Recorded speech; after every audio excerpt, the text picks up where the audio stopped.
Thyroid Trust has played a really important part in my journey. So it's an absolute privilege to be here and to speak on the part of the Thyroid Trust.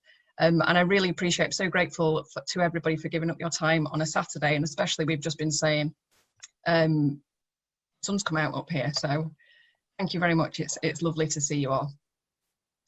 So we're using affirmation as a tool for change this morning. I'm a thyroid patient, so that's me, journey from disbelief to diagnosis. So I'm going to take you through my journey. Lorraine already gave me a lovely introduction. I'm a teacher, work with Edgehill service user group. I do lots of little bits of work that I've had to do as consequence, not design really, to respond to the challenges that I've faced that I'll share a bit more about with you. So this is the first affirmation I'm going to share with you today. I've actually got it here. I don't know if you can see that. I speak with confidence and strength. So this affirmation has been by my bedside next to the kettle. So every time I've made a brew, I've said it out loud. So the proof will be in the pudding. You can tell me today whether you think affirmation has worked at all, whether I've spoken with confidence and strength. And if not, just be kind, like Lorraine said, remember the ground rules. So I'm looking forward to sharing my story and how affirmation helped me.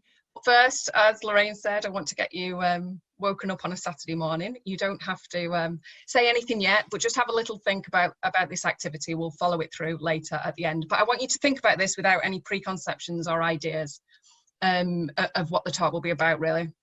So have a think. Is there anything in your life at the minute that you feel is challenging, that you perceive as a barrier, anything you find difficult or a little hurdle that you're trying to overcome? So just have a think for a minute.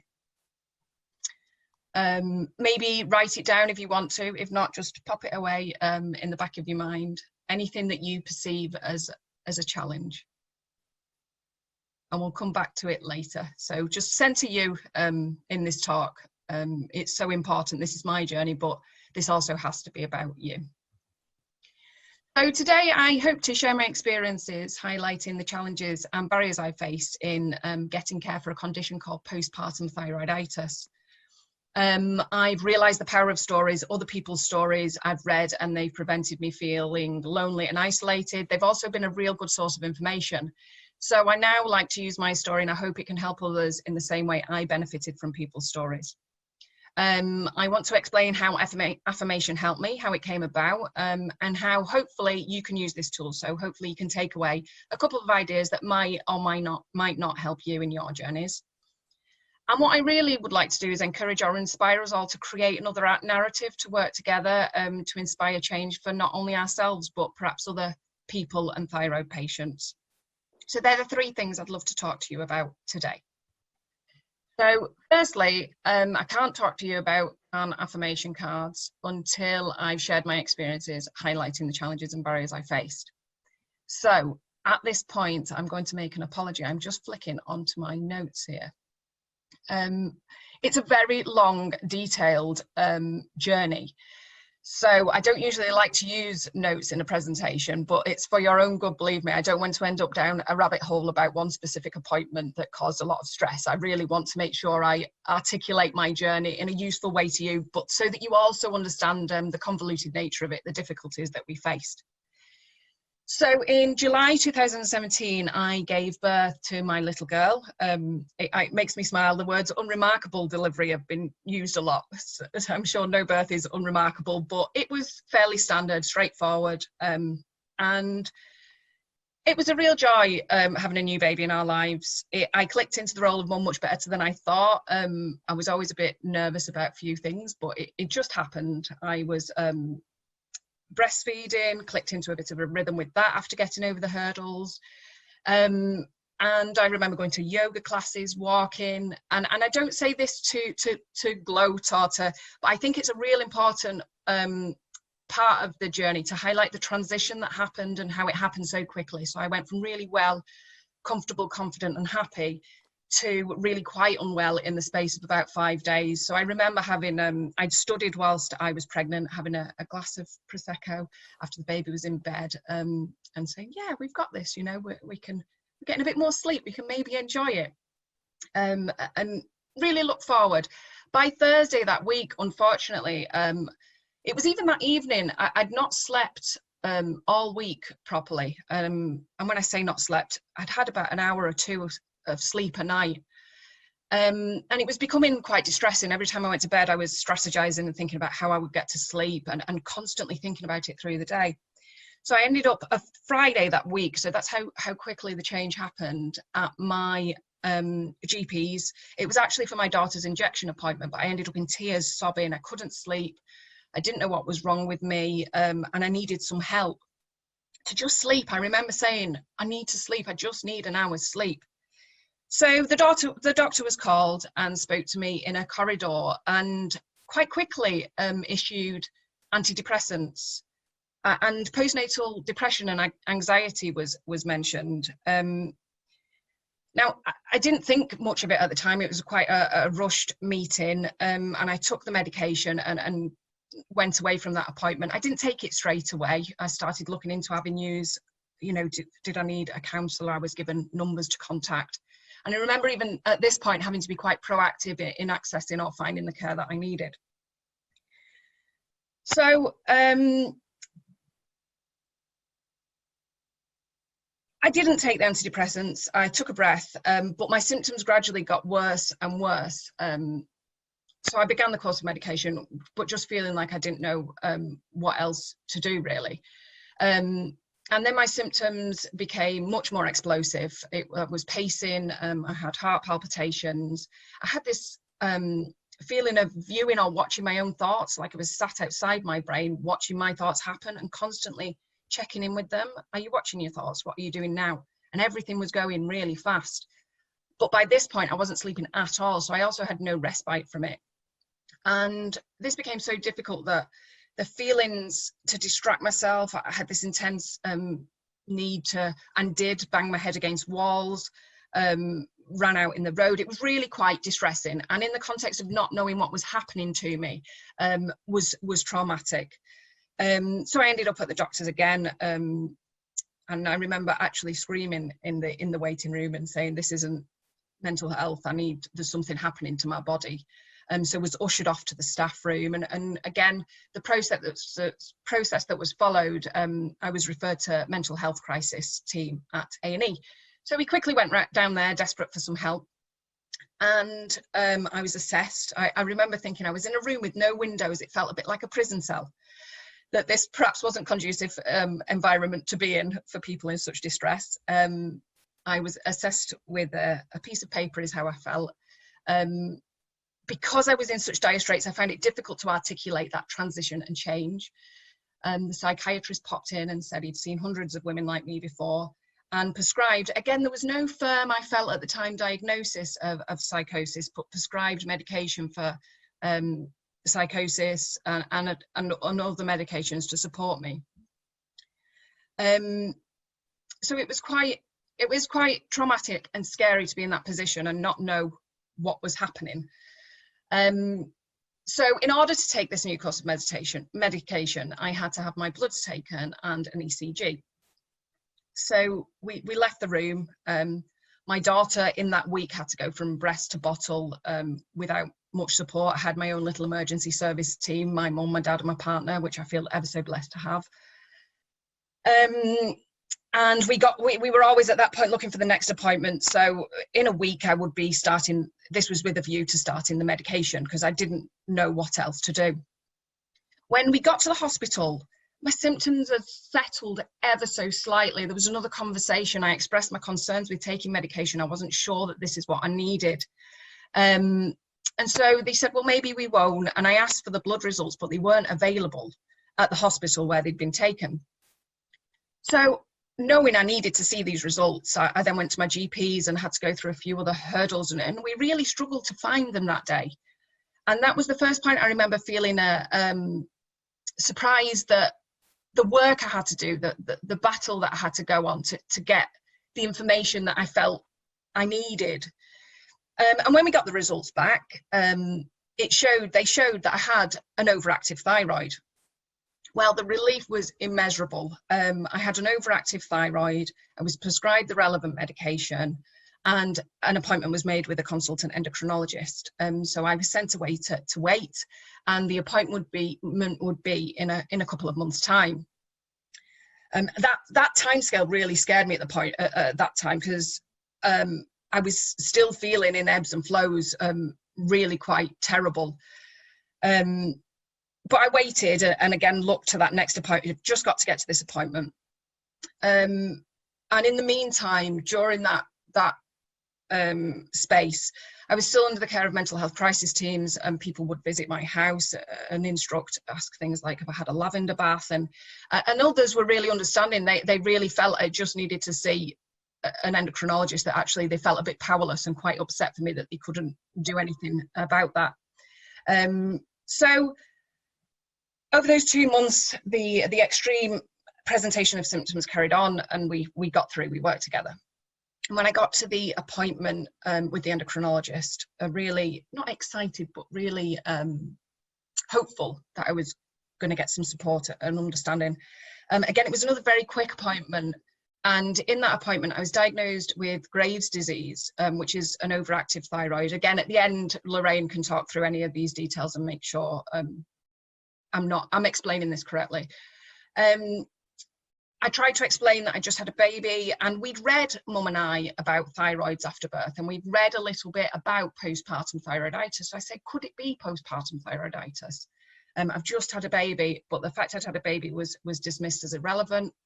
I also tried to express that I had, because we'd found this out, my mum was adopted, so we'd asked about our family history, that thyroid problems turns out run in the family. So I mentioned this, and that was also put away.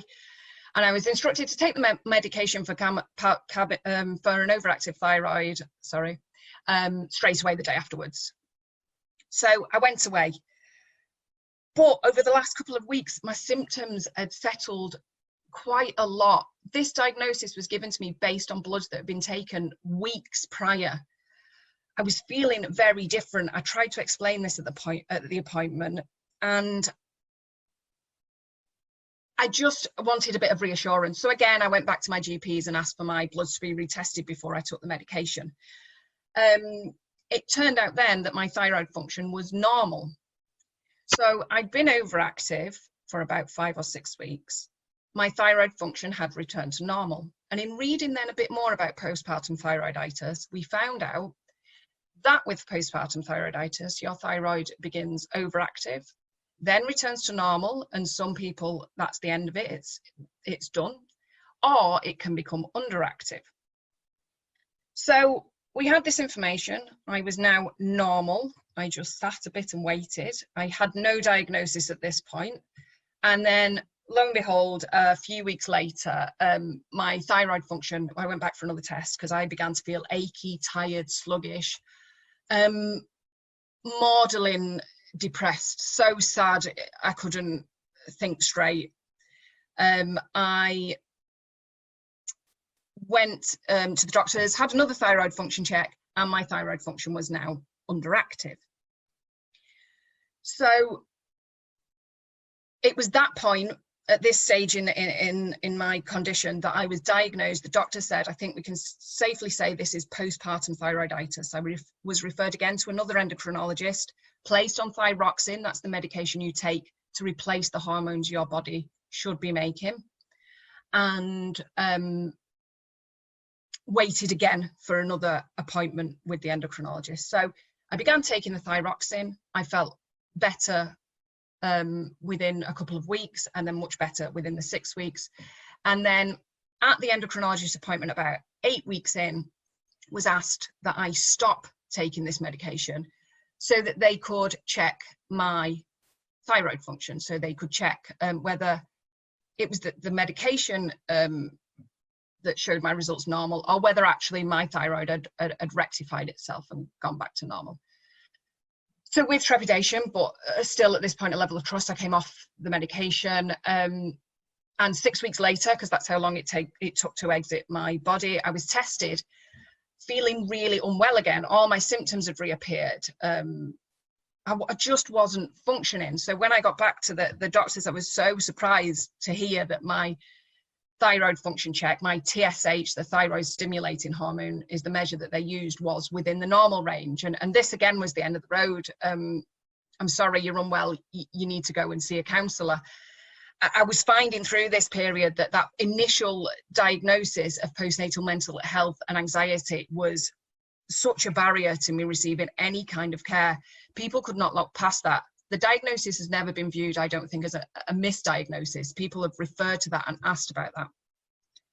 So I left that appointment feeling really quite desperate, and couldn't leave it. My quality of life was horrendous. I recognized the symptoms that I'd been experiencing before. So we sought help from a nutritionist. I feel blessed to have been able to do this, who found iron and vitamin D deficiencies. So we rectified those, but still I didn't feel well. And we took the decision to see another endocrinologist who assessed me, said I was still in a mild hypothyroid state, expressed that I should perhaps have stayed on the medication till at least a year postpartum, as is standard with postpartum thyroiditis, and I was returned to the thyroxine.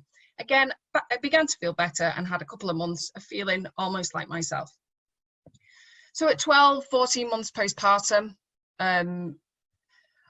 I came off the medication as instructed again. This can be the time when someone's thyroid function returns to normal with postpartum thyroiditis. Sometimes women can remain underactive. So it was a hopeful time that actually I didn't need the medication. Hopefully my thyroid had returned to normal, and I can't really remember the details or the specifics. I just remember that I was instructed to come off the medication. So that was about 18 months postpartum. So I came off the medication then. Fast forward to now, my daughter's just turned 3. So from then to this point, I have been unwell. The symptoms dropped back into my life. I was okay for a month or so, and then I had an explosion again of what I recognized to be overactive symptoms. However, when I returned to the GP or the avenues of support, I thought I had the thyroid stimulating hormone, the TSH, the measure that is used, was the only thing really that was checked, and this always came back in the normal range. So I'd have a couple of months with these explosive overactive symptoms, not sleeping. I'd have to stop work. I'd lose contracts in my teaching job that I was on the verge of securing. I'd rebuild a little bit, and then everything would just be taken from me. It's affected friendships, relationships, working life, everything. I'd go back to square one into survival mode. I need to have a shower this morning. And then for 2 or 3 months, I would feel really tired, sluggish, maudlin, depressed, or underactive, unable to function. I'd be saying no to things. And then I'd have maybe 4 or 5 weeks where I was like, I feel a bit like Jenny. I think I'm okay now. There was still always really tiny reminders. I won't go into too much detail about symptoms and things, but I was like, there's something still bubbling through me. And then all of a sudden, an explosion of overactive symptoms again. It's felt as if, the way I've described it, it's felt as if I'm going through the aftermath of postpartum thyroiditis, like I'm doing it again. Not to such a big degree. I've never experienced that traumatic manifestation that I did at the beginning, but like it's continued to ebb and flow through me. And hasn't quite settled. And the journey's been very much learning as we go. I've been hopeful a lot of times. I've said, oh, it's gone, it's finally settled. Give yourself time, give your body time, and then it will just come back again. So in this time period, without too much detail, I'm sorry, this is the brief version, can you believe it? We sought help again, we researched, we read, and I ended up seeing another consultant who again looked at Graves' disease and checked some different antibodies and measures, but unfortunately that wasn't confirmed. So we were back to the drawing board. I had a scan done during this whole period, and it showed a diffuse goiter, that's your thyroid, and nodules. And I actually, over this time period, over the 3 years, have felt a kind of thick lump in my throat, like it's almost a bit like when you start to cry. When I speak, I can feel it. And so that scan actually also said I had acute thyroiditis. It said this shows acute thyroiditis. However, the bloods did not marry. So I had the scan behind me. I did a bit more research and checked another set of antibodies which were raised. I had a history of thyroid disease. By this point, I have an absolutely superb therapist who has been a great support, that couldn't comfortably diagnose my symptoms within her field of mental health expertise. And I had symptoms that were the same as I had experienced with a diagnosed thyroid problem, but I never felt like these were perceived or used as evidence and given the same weight as the other clinical detail. I asked a lot of times, I remember asking for someone to explain why the scan said acute thyroiditis, but the information wasn't there. But actually the problem isn't that the information wasn't there. It would have been fine if someone had said we don't know. It was at this point then I was often referred to psychiatric. So even 2.5 years in, referred for psychiatric assessment. I took many brave decisions. I decided I didn't need another person involved in this journey. I hadn't had a consistency in care. Every time I went to an appointment, I had to start again from the beginning, like I'm doing here now with you. I had a half-an-hour appointment max to explain this story. I became much more heightened in appointments. When they were late, I panicked and I began to have to get more prepared for appointments. When I presented, as I am doing now, talking fast, I'm like that anyway. And there's a couple of people here that know me. They will tell you, this is a piece. They have to tell me to slow down every now and again. But with the anxiety and the pressure of feeling like this was always the end of the road, I spoke even faster and more heightened. And my presentation in appointments then was often used as evidence to compound that I had a mental health problem. So this was, the problems here were twofold, in that it actually was becoming stressful. I did have a lot of anxiety around sleep. I had faced a trauma, but I didn't feel like I was honestly able to express my mental health journey and symptoms. So I couldn't access the support I required for my mental health, because if I expressed that, the fear was investigation would stop into the thyroid health. So I wasn't getting the right care for either of these challenges that were massively impacting my life and well-being. So that, I think, I'm just going to have a little look, is my story in terms of the challenges and barriers to date. Until I will remember this day forever, and this is what I've got the Thyroid Trust to really thank for. It was International Women's Day. I spoke to a woman who, let me start from the beginning. I'm sorry, I'm going halfway in the story here. So this whole journey, I have been sharing my story. I don't really know why. At the time, I just felt compelled to write it down. I found it extremely cathartic. I've put it on a personal blog. It's there if ever anybody wants to read it. And I've bobbed it over to Lorraine at the Thyroid Trust a couple of times. And as it went on, I thought, I've not sent Lorraine the last 2 installments, feeling a bit like they're quite detailed and meaty and putting pressure on people to read them. But I sent them over to her and said, Lorraine, here's my story. It's where I'm at, if it helps, or if you know anyone. Well, she came straight back to me and said, actually, that really reminds me of one of our speakers. She's had such a similar experience. Would you like to connect, me to connect you? And I said, absolutely, of course, that would be wonderful. And I spoke to this lady on the phone for about an hour, and she really related to my experience. She related to a lot of the really small, strange symptoms I've been experiencing. She could end my sentences. She knew the feelings of fear. She knew the feeling of being trapped in your own body with the explosive symptoms. She understood everything that I said. So the relief was immeasurable. I remember sobbing with happiness and not feeling so alone. But she also was able to connect me to the consultant that helped her with her experience. So I spoke with him before coronavirus, and everything was ready to be booked in. I was going to go see him, but like the rest of the world, I'm sure you all, there's been many challenges, so that was put off. But a month or so ago, I was lucky enough to go and see this consultant who listened to me, who gave me the time, who still, like everybody else, because you have to, it's your job, said to me, you're speaking very fast today. How are you feeling today? And I looked to my advocate, my mum, who has been with me through every appointment. I said, I'm going to let you answer this one. And mum said, well, A, Jenny speaks very fast. She's quite excitable.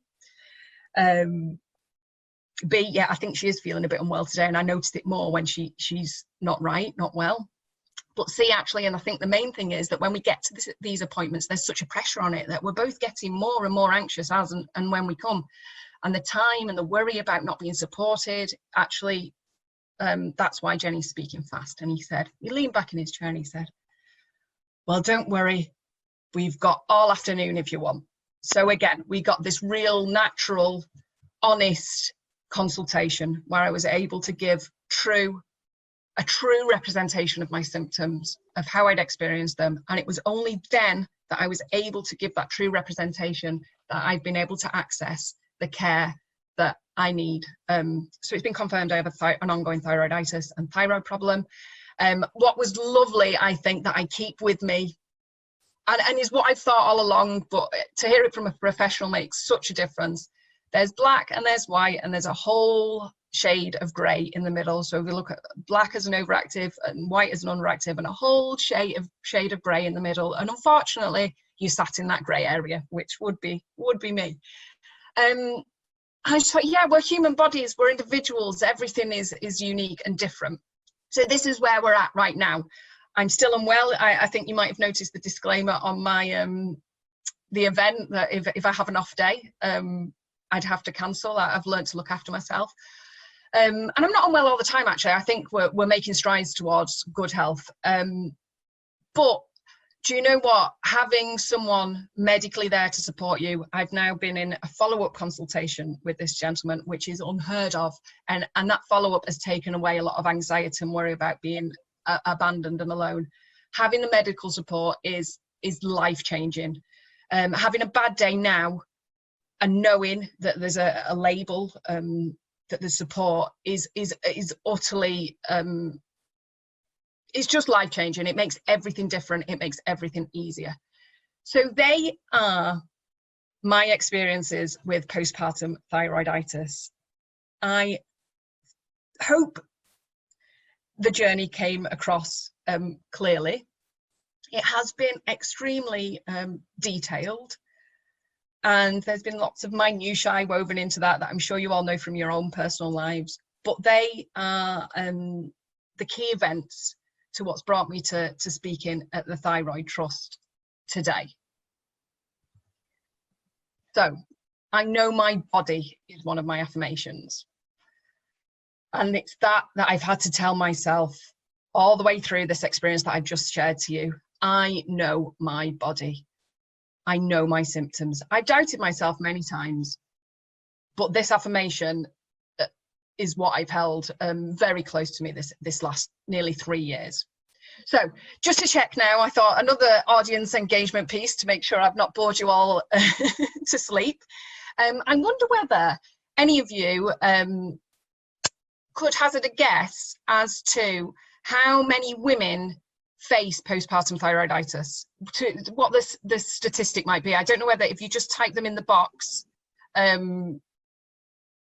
can you see those responses, Lorraine? At the moment I can't, but let me see what I can do to be able to see chat. Because we're sharing screen, I could see a chat comment that popped up from Kath earlier. So I don't know whether if anybody else is chatting, I will see them. Oh, I've got them here, Lorraine. There you go. So brilliant. Yeah, I've got them. 10%. So someone's been there. 7%. We're amongst thyroid friends, I think. So, oh, my PowerPoint stopped working here. It's between 5 to 10% of women experience postpartum thyroiditis. Now, I didn't know that. That's extraordinary. This is I've seen up to 20% quoted in places, Lorraine, but this seems to be between 5 and 10%.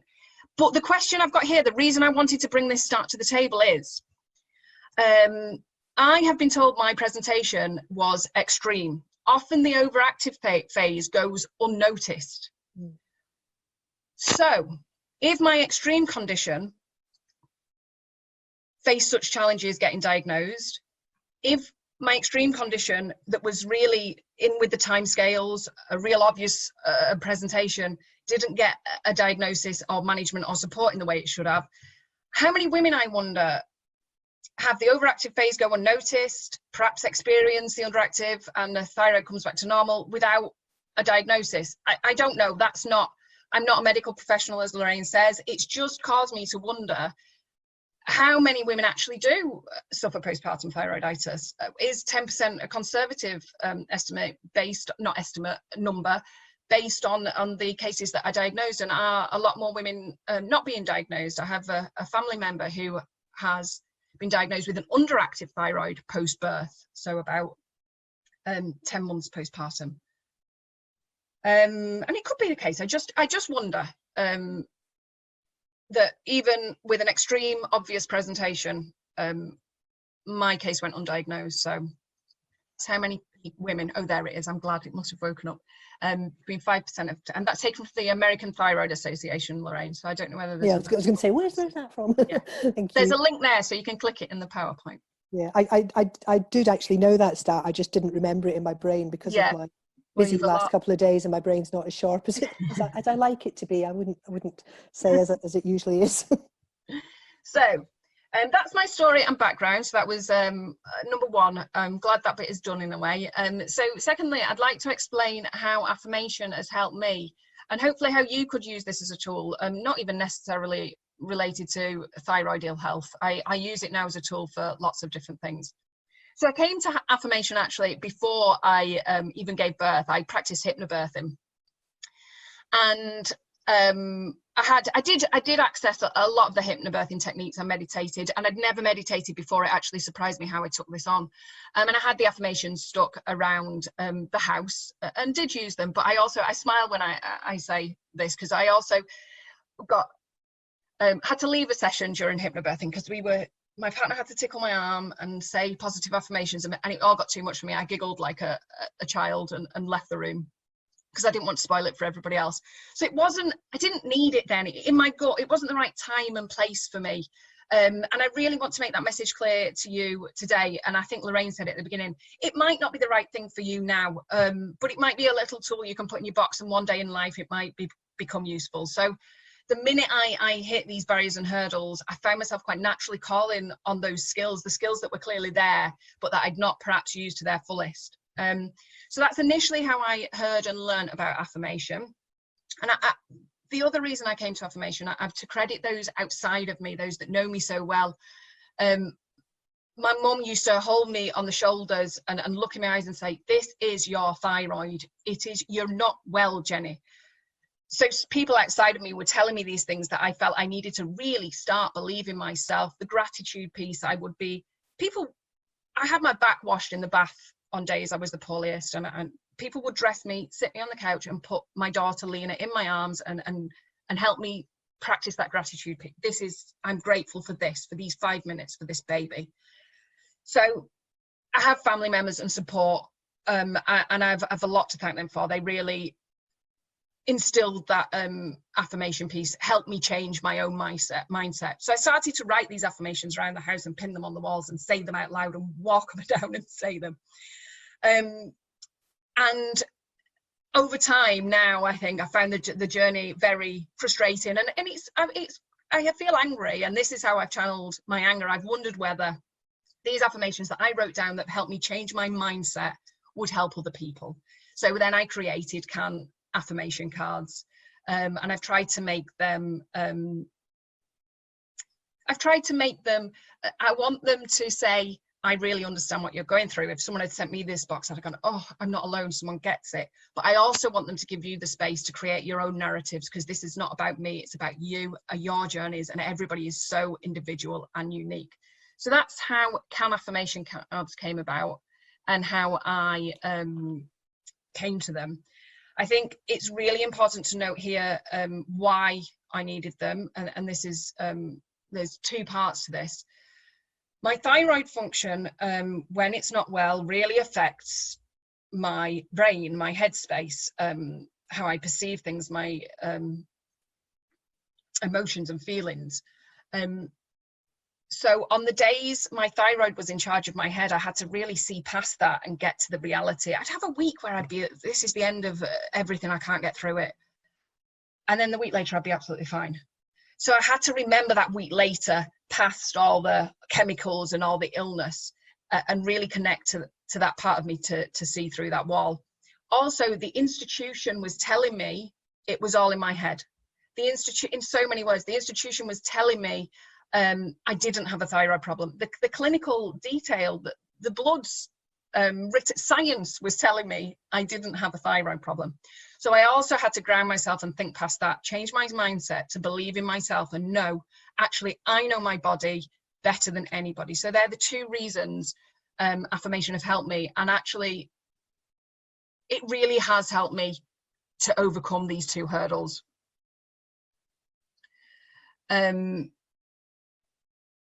So I would like to take you through a couple of affirmations in the pack and give you a bit of detail as to why and how they came about. So there's 30 cards in the pack. Lorraine has received hers this morning, still with the string around them, I see. Literally came just before I came on the call, so I haven't opened them yet. The universe. So I'll just talk through a couple of these. I'm very aware now that you're just listening to my voice, and I can almost hear family members smiling, but I'm not sure I like talking for so long. So my experiences are my expertise. I needed to stop belittling myself, stop going to appointments feeling like what I had to say wasn't valuable. I had to raise that voice. I had to know it was valuable, and I had to know it was valuable in terms of a diagnosis. As I just explained in my story before, if I'd not had that comfortable space to honestly say what my symptoms were and how I experienced them, I would not get a diagnosis. This was a barrier to my diagnosis, to getting the care I needed, not being heard. So I had to really elevate those experiences in my head. I've got another one that says, I perceive myself as an expert. I am the expert on me. Nobody else knows any better than me about how I experience my symptoms in my body. So the one below, I empower myself with knowledge.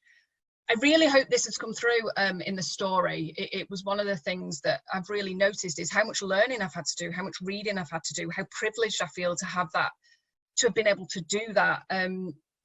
So that's been really important, but I've been made to feel sometimes like a know-it-all when I've asked questions like I know better. So I've had to create this affirmation to tell myself, do you know what, it's okay that I know things, and knowing things is helping me. What I would say on this one is I was really careful about where I got my information from. I went to reputable sources, the Thyroid Trust, British Thyroid Foundation. I didn't spend a lot of time on chats. I went onto one once and it scared me. You see the worst end of everything. And it's brought to the table from a very personal, bigger backstory, which you don't know. So I watched very carefully where I put my energy into learning, but the learning has got me to where I am now. That is what I will say. I love myself enough to keep going. So this is about, they all sound so simple, but each card has got such a story behind them. This is about feeling like some days it's tiring. The admin of getting information and help has been tiring. The writing the letters, the self-care piece is tiring on days. The going to the GPs, the speaking on the phone, booking appointments, reading information. There's been times that I don't want to read about thyroids. I want to read a book about a story. And almost that you're getting nothing out of it. Like you go to work and get paid, then go on holiday. Like I have to do all this stuff just because I'm in a rubbish situation. So this was the piece of, actually it is worth it because it's for me. And I love myself enough to put this energy into finding the right help and support. I love myself enough to keep going with this admin and this wading through treacle, one person once described it to me as. And also that there were days, there's twofold. There were days when I felt like I couldn't keep going, and that's not a figure of speech. There were days I genuinely thought I wasn't coming through. So really grounding myself in, loving myself, just get going through this day, and tomorrow it will change, in a week it will change, in a month it will change. So I speak with confidence and strength. I've told you about that. That's not just about these situations, but also in a consultation.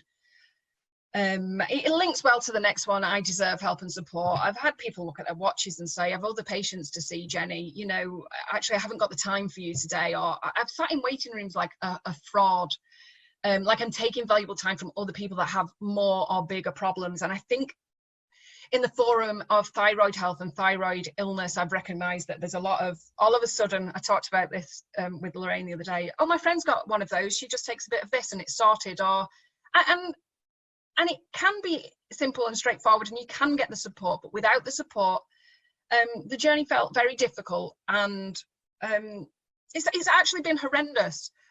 But I felt really unable to acknowledge that, and like I've not been deserving, like I am going to appointments, mithering, wasting people's time.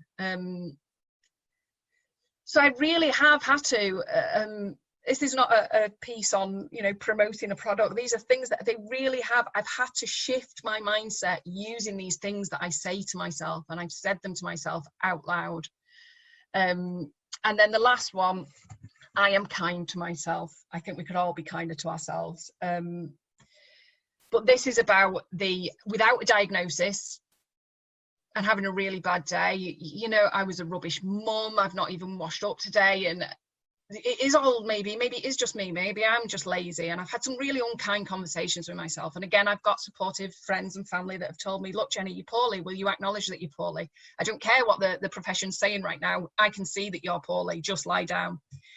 So allowing myself, you know, to be poorly and not to be a bad mum or really rubbish at my job, and just be much kinder to myself. So there are a few affirmations that are in the pack, and a little bit of a backstory. How I use affirmations and how they could be helpful to you is you're supposed to say them out loud, to stand in a mirror, say them out loud and really commit to them. And I do sometimes. I make sure everybody is out so I can genuinely commit to them. But I also just have one by my bedside, or like I said at the beginning, by a cup of tea, and I just say it to myself daily. I have one in my pocket as a reminder. So I think there's ways in which you're told to use things or do things, and I've discovered that a lot through the thyroid journey, but you will find out what's best for you. You will find out whether they even help you or not. But what I will say is they're more than just words on a paper or a pretty little box. They're about mindset and changing your mindset and how you think, and there's a real power in that.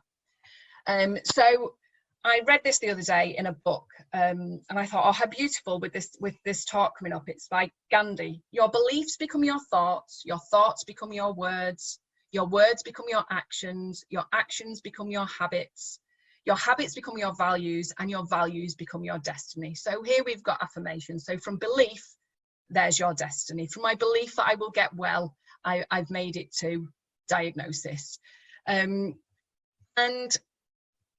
I've been trying to read or learn. I'm a very, I wouldn't have thought I'd be doing a talk on affirmation 5 years ago. I like to know information and facts, and I like to know how things work and how they happen.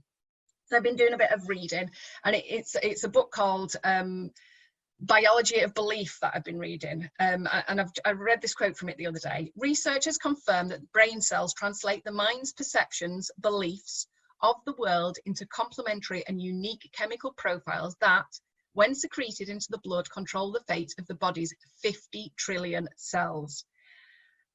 And I thought, that is amazing. There's a chemical impact of positive thought and belief. So this book, I'm not a biologist, I'm not, you know, medically trained, but it's all about how we're not a master and slave to our genes, that we have the power to change how our bodies function by the thoughts we have and how we speak to ourselves. And that's not to say you can think yourself better through a thyroid problem. I need medical support and intervention. But it's this idea that the mind energy and the body matter are entangled. They're not two separate entities. Through this whole journey, they've been looking at my brain or my body. Well, the two are together. If the thyroid function affects every cell in your body, it's going to have an impact on the brain. The brain does not live somewhere else. So I really just love this idea in this book, and in the context of affirmation, that when we think and have positive thoughts, it affects the fate of the body's 50 trillion cells. It's all about that placebo effect, that belief that you can do it. But yeah, don't use it to put pressure on yourself to positively believe so that you can change everything. It's just one little tool in a bigger box. So last, and I think this is why I'm here, really, and what I hope to do moving forward. The last thing I wanted to do was encourage you to create another narrative and inspire change for yourself and others. And this sounds massive, and it is massive, but it's also ever so beautifully simple. So this is my favorite affirmation and my hardest affirmation. I put myself first. This has been nearly impossible for me. Sitting down and not doing the jobs that I perceive need doing. Saying I feel poorly, so I'm going to look after myself today. I'm going to take an hour to meditate today for me, because unless I'm well, I cannot help anybody else. This affirmation completely epitomizes this. But it epitomizes this, I think, in a bigger way. So every time I went to an appointment, I put myself first. I expected the best level of care. I expected the care that I felt I deserved. And in doing so, I imagined, and not in a contrived way, but I've imagined this sea of people behind me, this sea of women after birth that are dismissed, this sea of thyroid patients, this sea of people in the situation like I am, going, come on, Jenny, do it. Put yourself first, ask, because if you change it for you, you'll change it for me and the people behind you. So the way we can all create another narrative is by putting ourselves first. That's all you have to do. You have to expect the most for yourself because you deserve the most. So this affirmation is about unashamedly putting yourself first. I also want to make really clear here that affirmation cards are not about putting the onus on you, on thyroid patients, on individuals like me to change. It is not. I shouldn't have to change myself to get the care that I need. It's not about asking us to change. But what it is about is, unfortunately, the system is a bit sticky if you don't present in a very typical way.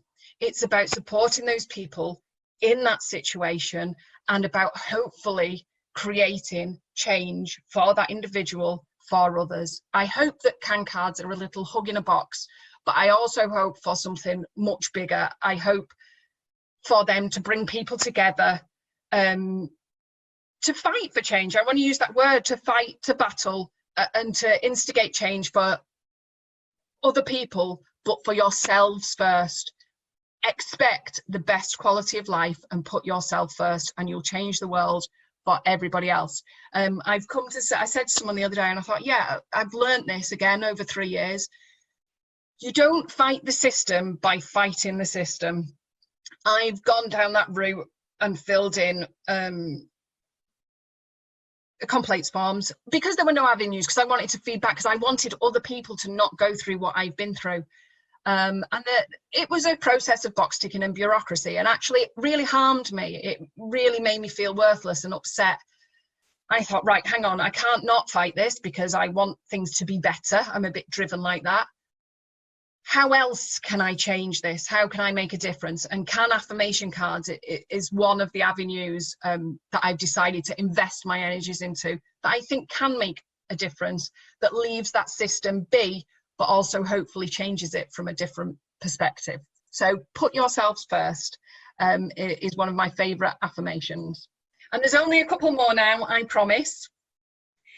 But I do feel these are really important talks, because I've perhaps been sat on the end of this talk and looked at something and thought, oh gosh, that feels too big for me. Or but there's two things I really want to reiterate before I go. I'm proud to speak openly and honestly about my journey.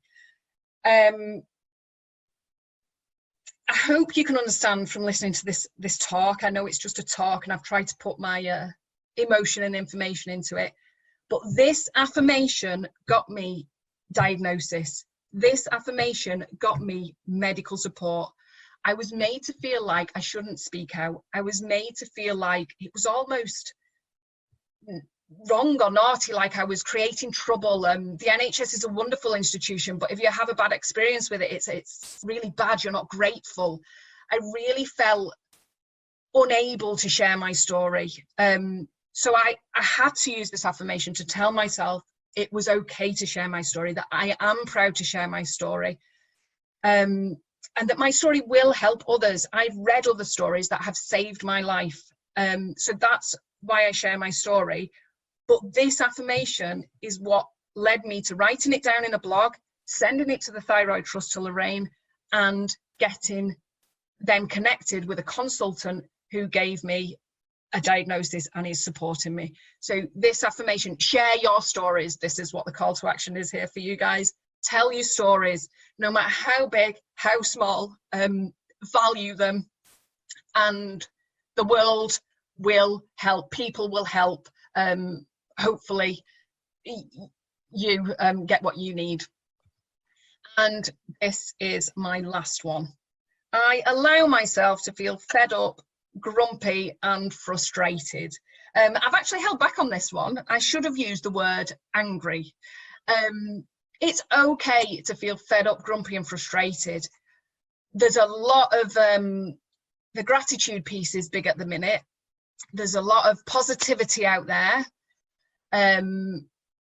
And some days I felt trapped in my emotions. I have looked at the sky and screamed and sworn and said, this is rubbish. If I had the receipt for it, I would take it back. I'm very, I've found the silver linings, but it's been difficult. And there's a lot of pressure to be grateful and positive about everything. And I think it's really unhealthy. I think on some days it's okay. I put these affirmation cards in the bin at points. I've got so tired of being on top of my own mindset, of looking after myself. It's really, really difficult.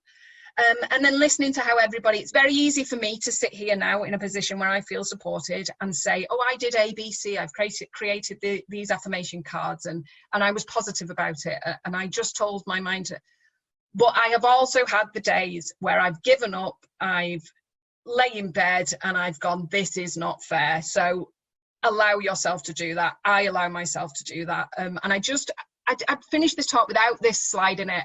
And then I saw the affirmation. I thought, actually, it's really important to tell people that, because it's fine to be angry. Angry is a good, when used and channeled well, a good, healthy emotion. So thank you so much. I cannot tell you how much I appreciate you listening to that, especially on a Saturday when we're in the north, when it's not raining. It's really lovely to be able to share that with you all today. I finally feel amongst thyroid friends. I felt like I didn't have the label. I was a thyroid fraud for a while, but here we are, and thank you so much. But just before I thought, I wonder how this will work, Lorraine. I pass over to Lorraine and let you all have a breath. I wondered whether we could create some of our own affirmations and whether we could go back to those challenges that you thought about in your head at the beginning, or perhaps wrote down on a piece of paper. If you don't feel comfortable doing that, then that's absolutely fine. Let me see if I can get to the chat. And is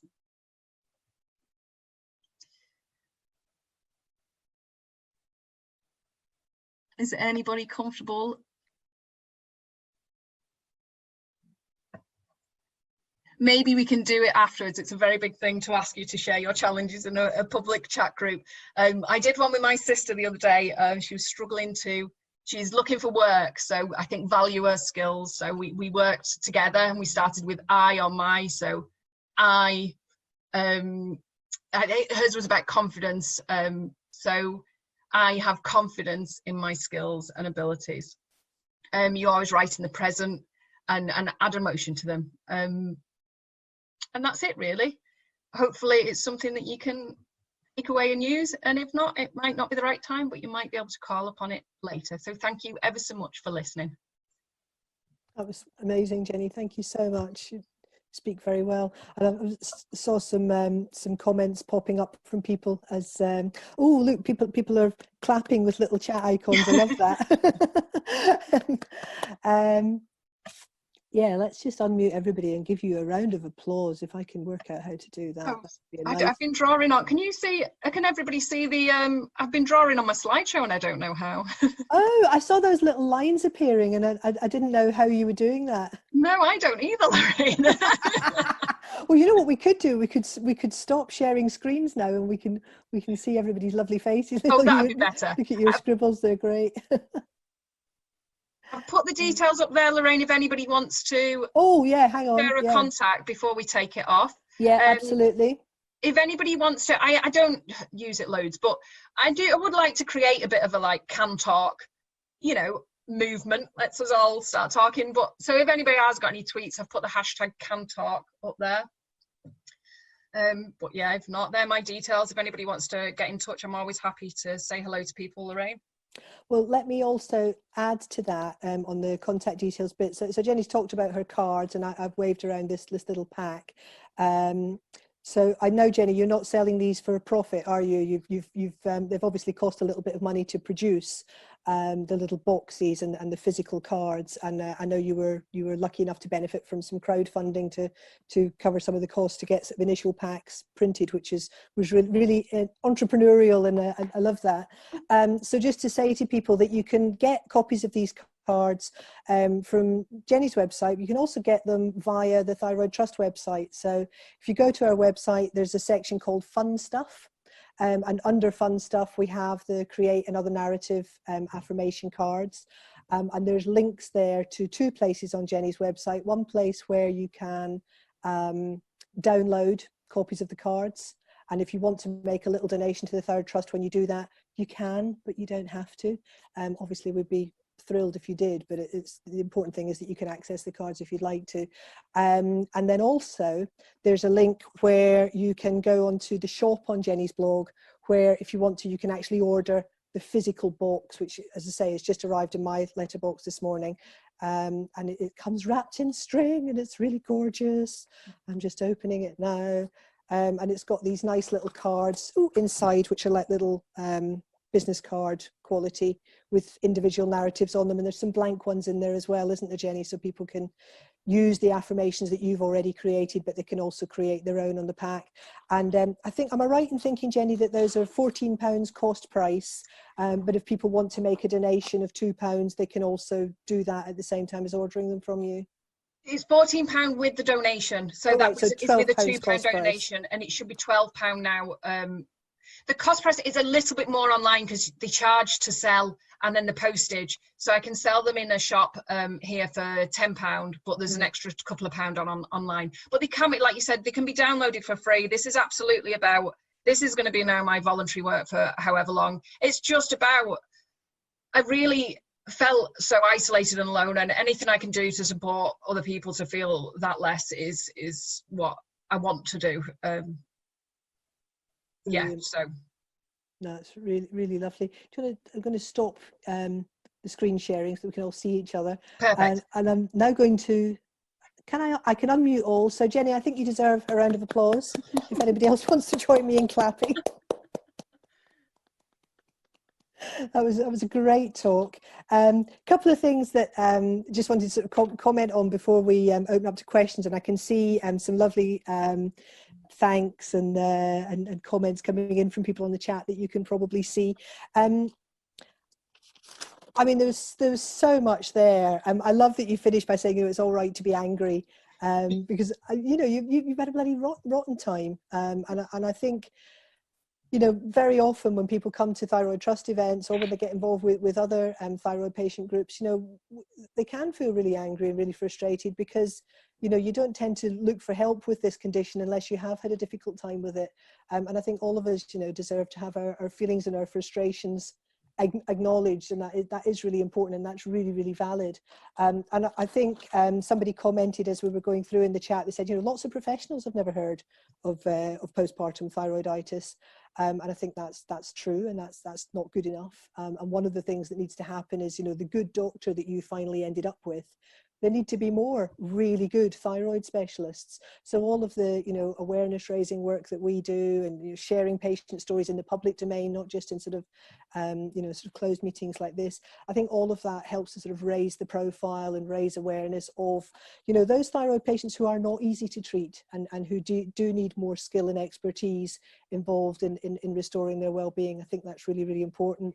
And you talked as well about the fact that, you know, when you were sharing your experiences of your symptoms and you felt that just wasn't being taken seriously and wasn't being treated as evidence.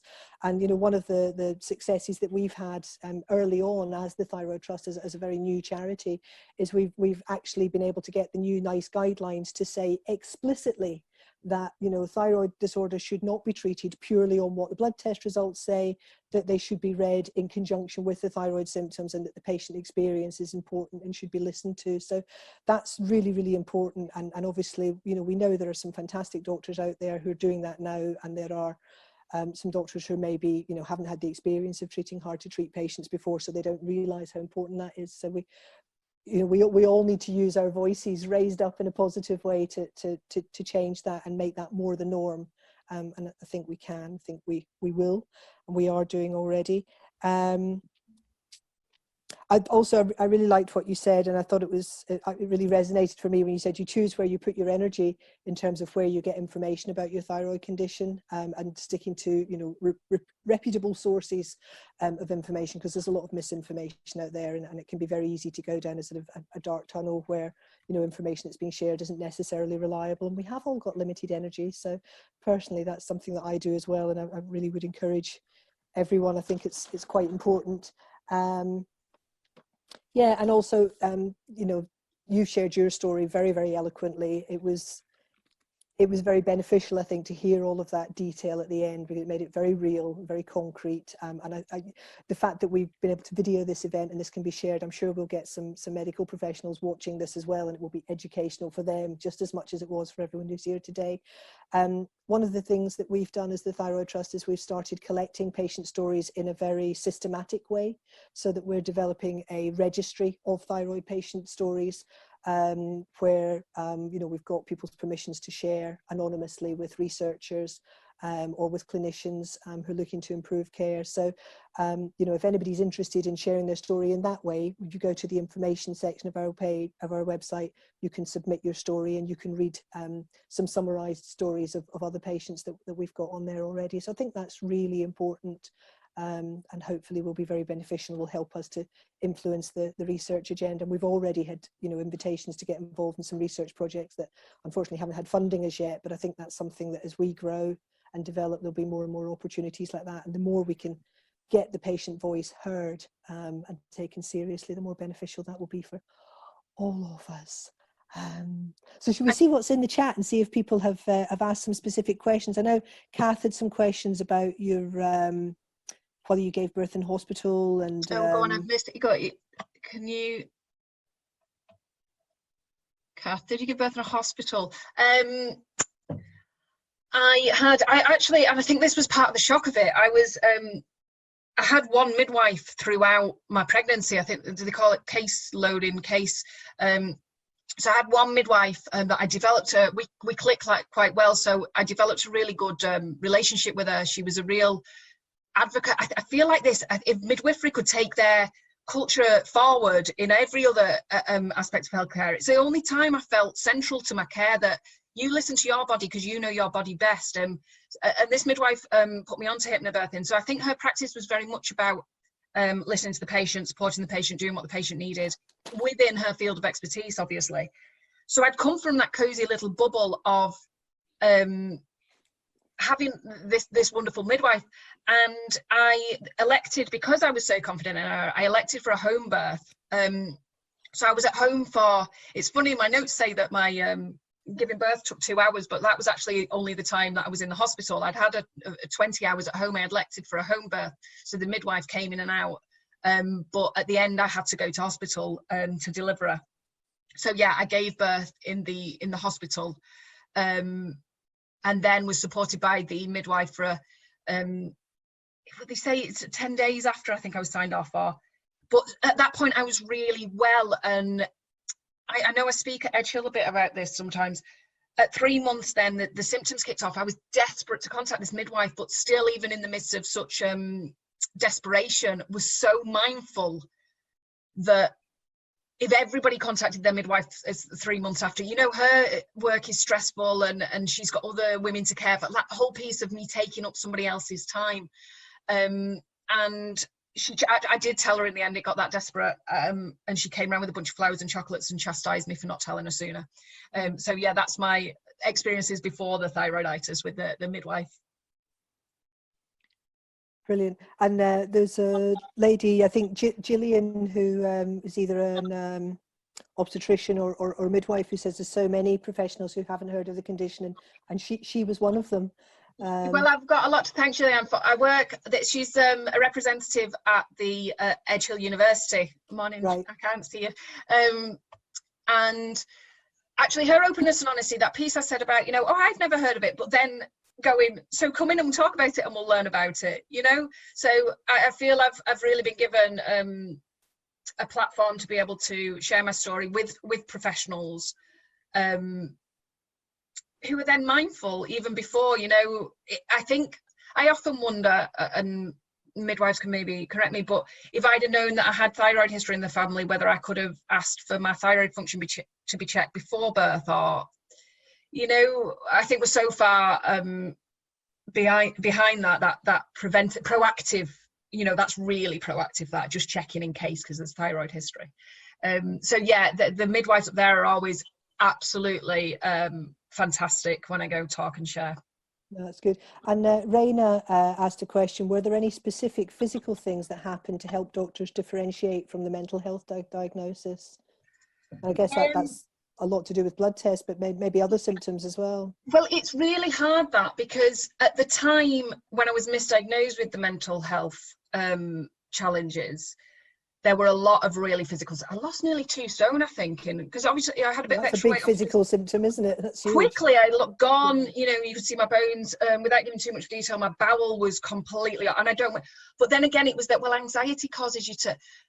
But it wasn't. It was different. It was very physical. But the thing I've said, which I think is really important to know, and I'd love to have a platform to be able to say this to professionals, is the words, our vocabulary is a barrier. So the way I describe my thyroid symptoms sounds a little like anxiety, but I have no other words to describe the feeling that I'm experiencing. So it's like, a simple example is, I'm tired. I'm so tired I can't sit up. So tired I can't lift a glass off my side to give myself a drink of water. Now that isn't tiredness, but there's no other word that I've got in my vocabulary to say I cannot function with tiredness. So it's the same with the anxiety piece, that piece where it's like my thoughts are watching themselves. It sounds like mental health, but I know in my head I've almost got two, and it's all works together, but two. One is the thyroid mental health, and I know when that's going off because it feels like this here. And one is the actual experiential mental health, the stress, the anxiety linked to a traumatic time. And I can almost, I know my body so well that I know which each is, but as I describe them, just sounds the same. There's got to be more nuance in understanding. And if you can't understand the nuance, all you've got to do is take my word for it as a patient, because I am sat in this body. So yeah, even the head, the way my mind was in those earlier traumatic days felt very physical. The like need to run into I remember I ran into the road in my underwear, you know, ready to be hit, because it felt so physical. But I really struggled to find the words to articulate it. Because unless you've experienced it, Lorraine, you other people here might know. You can't describe it. I've done a post on my blog where I've listed my symptoms, because I feel like you look at this list and it's like palpitations, sweating, and it all sounds so simple and a bit annoying. But actually it's debilitating, it's life, you know, it's traumatic. It was for me, and it's not like that for everybody. It's different for everybody. I don't want to put fear into people, but I think that acknowledgement of the seriousness of it is really lacking, isn't it?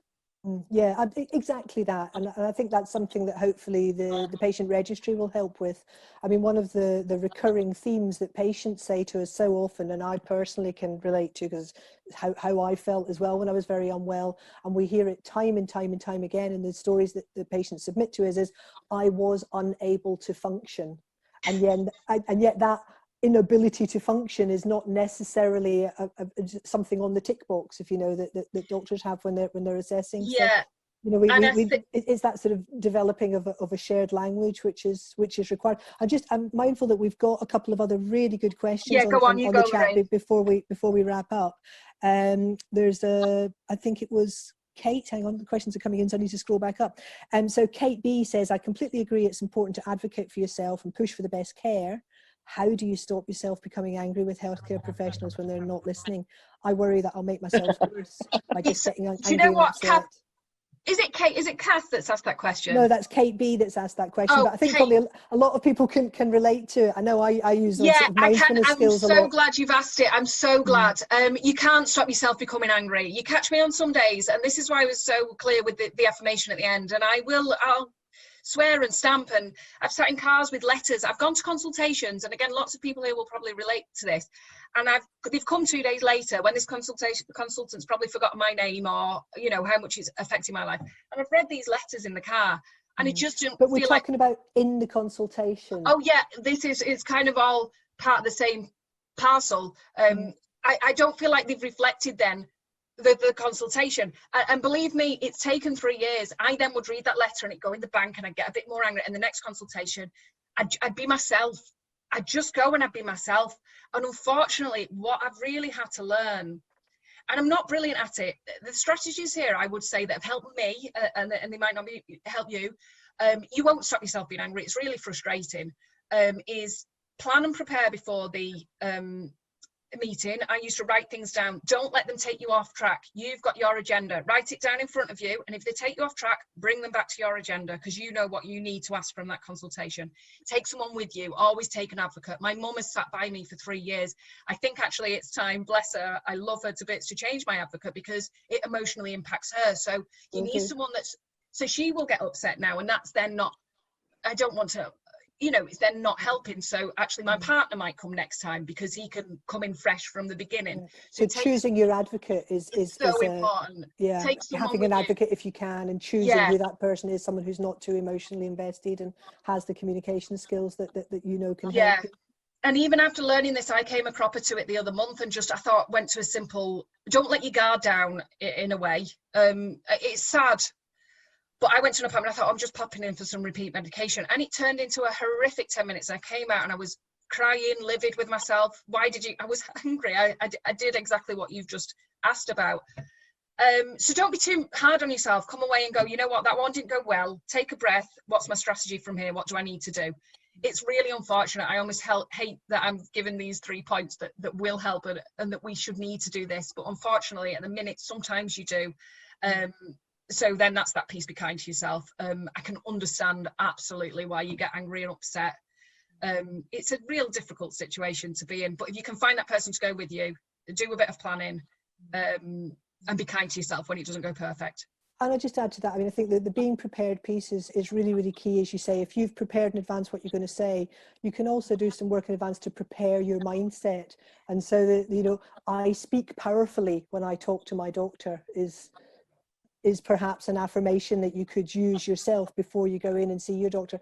You know, I am calm and clear when I talk to my doctor. If you tell yourself that before you go into an appointment situation, you might find that does actually reflect on how you're able to be actually face to face with the doctor. And just to say, Kath has said, I'm a governor in my local hospital. Can I ask for the recording to show them, please? Yes, Kath, the recording will be available online for anybody to access. And I think it would be so useful. The more it can be shared with professionals, I think that would be really helpful. Karen had a question. She was saying, have you added to the cards as your journey has gone on, or do they remain constant? And they're always changing. I've got now ones behind me. They're not even really thyroid related. I've got a couple of blank ones myself. My experiences and my opportunities is now my focus. That nice. I'm trying to. Nice, I love that. Trying to, you know, the career jigsaw I talked about. I've seen it as like, oh, it's so hard. I don't have a regular income. It is stressful. There's lots of stress about it. I did have a full-time job that I loved, and now I'm not developing my skills. So I'm trying to reframe that whole thing and be like, actually, can I see this career jigsaw as an opportunity? What benefits does it bring to my life? So yeah, they're ever changing. There are a few. The pack I feel are very core. What I tried to do was keep the core ones that actually I've used from the beginning. I know my body piece has been there from the beginning and has stayed exactly the same and will stay with me forever. It will stay with me when my daughter needs care. You know your body. You know, there's a few that are real, concrete, solid that have stayed. But yeah, it's an ever-changing piece, and that's why I think I've included the 2 to do your own blank ones and really encourage people to do their own, because my journey, I cannot be clear enough in this, is not your journey. We're all completely different. Our journeys are different and unique. You really need to center yourself at the middle of this journey. There's a whole other talk on nutrition, mindfulness, self-care, and that feeling of pressure. People selling you things, I think, in your desperation sometimes, are sending you certain ways. Actually, you know what you need. So I want them to change and move with the person that buys them, and that they use them for how they feel. Yeah, so I've got a suggestion. We talked in the middle of the session about, you know, would anyone like to share the issue that they captured for themselves at the beginning of the meeting, and maybe say an affirmation that they've made up, and that was maybe putting people on the spot a little bit.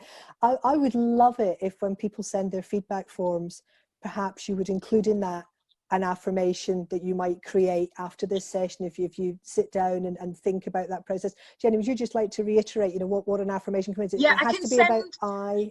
That's a lovely idea, because I'm going to take it one step further, like I always do. You have to put me back in my box sometimes. But what you can do, if we all compile one each, I can ask the lady, it's a friend of mine. She might say no, but I can ask her if she can design them for this talk. Nice. So we can create our own download of this talk of affirmations. So if people want to send in one or two, or we can say they're from professionals, midwives, you know, thyroid patients, that actually this is professionals working with patients, with supporters. I've friends and family in the group that have supported me. So actually I could get them, if everybody could come up with one. I'll send the information, the slide. I can't share it now because I'm not presenter notes, but there is a slide. You can send the slides out, Laura. I'll get rid of perhaps all the notes. But yeah, if you all came up with your own affirmation and wanted to send it into Lorraine, I could see if we could get them yeah, we'll put the slides on the website, and we'll send everybody a link to where the slides are on the website. Lovely. So people can access those. I think that would be amazing. I would love it if people wanted to do that. I'm sure she would happily do it. Sometimes I always say to her, like I'm doing with me, I'm putting no pressure on myself with anything. Absolutely. I'm walking towards there's no time, there's no deadline on this. Yeah. So if we give people maybe a few days, give people the weekend to send us an affirmation, because otherwise you can always you can do affirmations for the rest of your life, and I hope people will. It's certainly something I'm going to do more of after today. But in terms of contributing to something that we will create, that we will put online from this meeting, if people could send us something, say by by midnight Sunday, then that's there's in a couple of weeks, but there's no and then I will send them to her, and if she takes 2 months to do it, I say you do exactly in your own if it takes a year, it's fine. Sometimes it takes a long time to do stuff. I suspect we'll do it quicker than that. I'm sure she will be happy to do it. We could make our own for sure. That's great. So listen, thank you so much. What an amazing talk, and thank you everyone for questions and comments and all the lovely feedback that people have already put in the chat. Lots of people saying you were inspirational, Jenny, and thank you. It's not how I feel, but thank you ever so much.